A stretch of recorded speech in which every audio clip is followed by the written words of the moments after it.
Okay, so I wanted to just continue a little bit from yesterday when I was talking about interfaith dialogue, and I don't even want to say tolerance, because tolerance has the kind of connotation that you're just tolerating, but you really wish they weren't there. To what His Holiness really talks about is interfaith respect. So respect for all the different faiths. And as I was saying yesterday, that each of them appeal to different people who have different ways of thinking, and because they all talk about ethical conduct, forgiveness, love, compassion, and so on. Same as our own faith, we should respect them. To respect other religions does not entail that we say that they're all alike. Okay, you find this a lot sometimes. People thinking, "Oh, well, all the religions lead to the same goal. They're all basically alike." And His Holiness has been very clear. I remember once in talking with one of the Christian brothers about this, that no, different religions do have different tenets. We were talking yesterday that there's the theological level and then the level of making you a good human being. The level of making you a good human being, they all talk about the same things. And, we're talking conventional terms here. When we're talking about theology, then, there's definite differences. And we can see those differences, respect those differences, but we don't have to fight about the fact that we have different belief systems. Yeah? And we don't have to say that all the religions go to the same point, to the same conclusion either, because I don't know about you, but I am not qualified to say that. I don't even understand my own spiritual faith totally. I haven't realized emptiness, I haven't realized bodhicitta. Until I have those realizations, I haven't actualized in my own mind the meaning of my own faith. So not having done that, how am I even qualified to say what the end goal of somebody else's faith is? I can't do that. And I don't feel the need to do that in order for us to all respect each other and get along in this world. Yeah?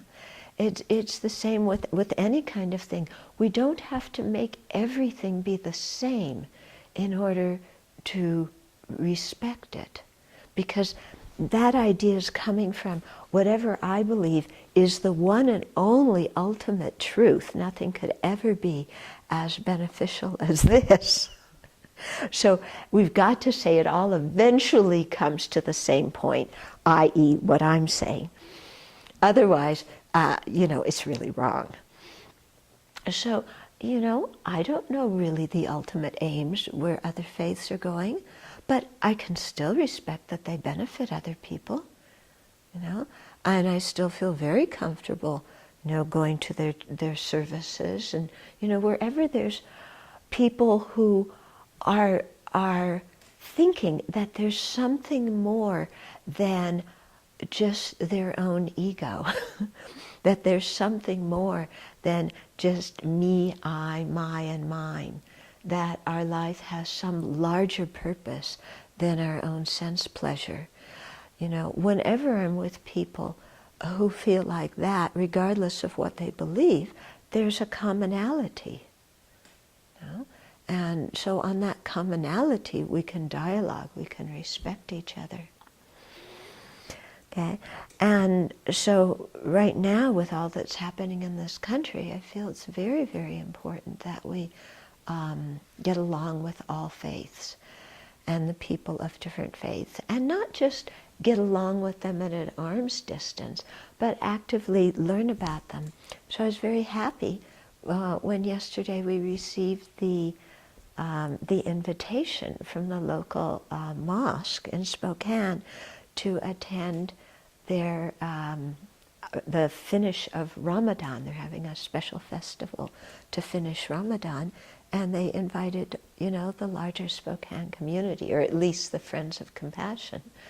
And so I was very happy to receive that. And I think, we should go and learn about what they do, and take part, and, encourage this kind of mutual respect. And speak out when it's not present, because we can't afford to remain quiet. And we can't afford. Also, you've heard me speak a lot about fear and the press, and how the press stirs us up in fear.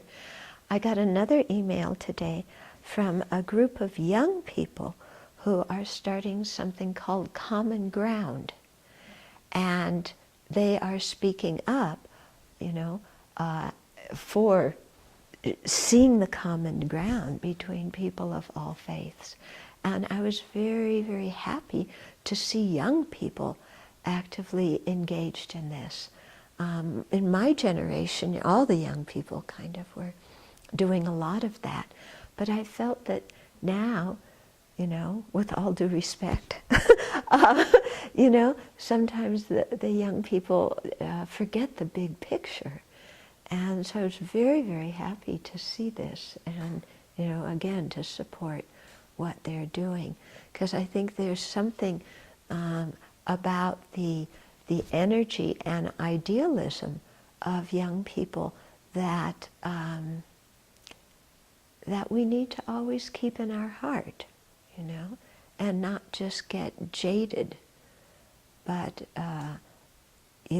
always know that suffering can be overcome, and always work towards that.